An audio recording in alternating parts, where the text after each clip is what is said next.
Buenas tardes, ingeniero. Buenas tardes, compañeros. Yo voy a hablar de una política económica en el país de Turquía. Antes de empezar, el objetivo del presente trabajo es que se tenga una idea clara y sencilla de lo que son las políticas económicas turcas en el contexto generalizado y los pasos que se debe llevar a cabo para implementarlas. Nos declara que después de la Segunda Guerra Mundial fue espontáneo y lógico llamar análisis de políticas a las actividades de mejorar las decisiones de la política mediante la incorporación sistemática de teoría y método científico, logrando así una nueva forma de ver y estudiar las políticas a nivel de todo el mundo. Como antecedentes, podemos decir que la República de Turquía tiene una superficie de 814.578 kilómetros cuadrados con una población de 79.814.000 personas. Los límites al norte son Bulgaria y el Mar Negro, al noreste con Georgia y Alemania, al este con Irak y al sur con Irak, Siria y el Mediterráneo, y al oeste con el Mar Egeo y Grecia. La moneda es la lira turca. Su capital es Ankara, con 5.346.000 millones de habitantes. Las principales ciudades tenemos Estambul con 14 millones de personas, Izmir con 4 millones, Bursa con 2.900.000, Adana con 2.200.000 habitantes. El idioma oficial es el turco, pero tenemos también el griego, el armenio, el árabe, el ladino, el kurdo. En 1928 se sustituyeron los caracteres arábigos de la escritura turca por los caracteres latinos. En la religión tenemos el 98% de su población son musulmanes, aunque existen pequeños grupos de ortodoxos griegos, armenios, siriacos, católicos. Estos últimos casi todos sefarditas, descendientes de los que fueron expulsados en España en el siglo XV. La forma de Estado que maneja Turquía es una república parlamentaria. Turquía es un país que se encuentra entre Asia y Europa. La mayor parte de su territorio se encuentra en Asia Menor, en la península de Anatolia. Sin embargo, el territorio occidental que rodea a la ciudad de Estambul es europeo.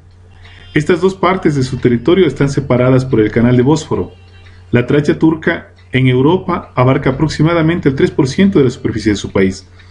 Tenemos que señalar que desde la Edad Antigua y la Edad Media, Estambul fue uno de los lugares más concurridos para el comercio y la economía de toda la parte asiática y la parte de intercambio que traían de Europa. Este punto de convergencia evitaba que tanto los buques como las personas que venían en las caravanas tengan conflictos al tratar de atravesar por la otra parte del Egipto. Podemos también señalar que Turquía es una república parlamentaria y la Constitución dispone que es un Estado democrático, laico, social y de derecho. El poder legislativo reside en la Gran Asamblea Turca, compuesta de 550 diputados, elegidos de alrededor de 83 provincias. Haciendo un poco la referencia a la economía turca, podemos decir que en los últimos años tenía un crecimiento de doble dígito. A raíz del 2015, que llegó a su máximo PIB, podemos decir que comenzó a decaer hasta el 3.3% en el año anterior, estimada para el primer trimestre de 2017 a un 3%. Señalar que tanto el PIB en millones de dólares como per cápita han comenzado a descender a partir de 2013. La agricultura en Turquía representa un 8.5%, pese a que el 20% de su población se dedica al sector productivo agrícola. El 11% de su territorio destina a la agricultura, que es el trigo, la principal, pero podemos ver algo sorprendente. Tanto en la agricultura y en la industria alcanzan solo el 49%, más el porcentaje de los sectores económicos es del de servicios. Como les señalaba anteriormente, no solamente en Estambul, sino también en Ankara, Izmir, ellos tienen bastante turismo, por dos razones. Primero, por los lugares que se van a visitar, y el segundo, porque la mayoría de personas que llegan a Turquía o Estambul van a hacer comercio. Entonces pernoctan o pasan varios días en estas ciudades. La parte de lo que es gastronomía, restaurantes y hoteles tienen un buen ingreso per cápita para el país. El marco político. Turquía es una república democrática parlamentaria.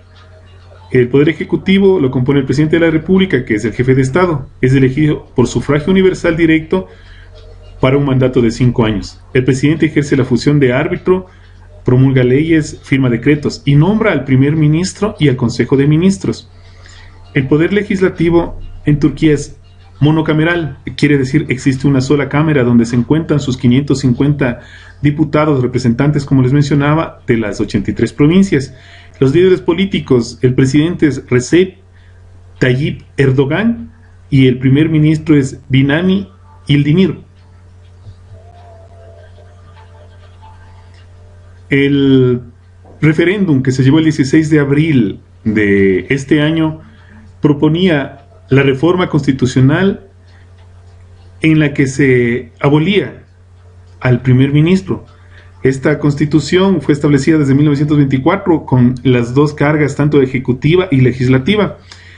La reforma que se da, ya que ganó el sí, se comenzará a aplicar en el 2019 y abriría la puerta a que el presidente Erdogan, que ahora tiene 63 años, pudiera ser presidente hasta el 2029 o incluso en una tercera reelección hasta el 2034. Los cambios constitucionales, el cargo de primer ministro fue abolido.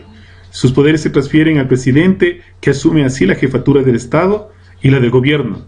El presidente es quien nombra a sus ministros y a los altos funcionarios, sin necesidad de consulta o aprobación de la Asamblea. Se elimina la posibilidad de que los ministros puedan perder el cargo por una moción de censura. El presidente puede ejercer el poder ejecutivo al margen del Parlamento. Debemos señalar que estas dos bases que hemos tomado del referéndum, no es el referéndum, fueron más de 10 puntos, entre los que podemos señalar, por ejemplo, en lo que es la raza o la tribu kurda. Ellos no podrían escribir antes en su idioma, ahora ellos ya pueden escribir las letras que no tenían en su alfabeto, pueden hablar en su idioma, y las mujeres kurdas que trabajaban en instituciones públicas pueden utilizar el burqa, cosas que no les eran permitidos anteriormente. Como les digo, hemos tomado más en la parte de lo que tiene que ver con el primer ministro y con los periodos de gobierno del presidente Erdogan. ¿Qué sucede ahora? Que el presidente Erdogan va a manejar tanto la Cámara como el Ejecutivo, quiere decir, Ejecutivo y Legislativo están a su cargo. Y a mi manera de ver, no estoy de acuerdo con estas decisiones. Se llamó a referéndum, inclusive se pidió el reconteo de votos y podamos saber lo que sucedió. El sí fue ya en el segundo escrutinio, ya calculado el 99.45%, ganó con el 51.4% frente a 48.6%. Ya se dieron los resultados, son oficiales, son reconocidos. Erdogan va a ser presidente por este periodo y los periodos que lo sigan eligiendo. A mi manera de ver, no es recomendable que el poder político de un país recaiga en las manos plenipotenciarias de un solo gobernante, ya que él puede hacer y deshacer a su conveniencia o a la conveniencia de sus familiares o miembros de sus ministerios lo que él decida como leyes.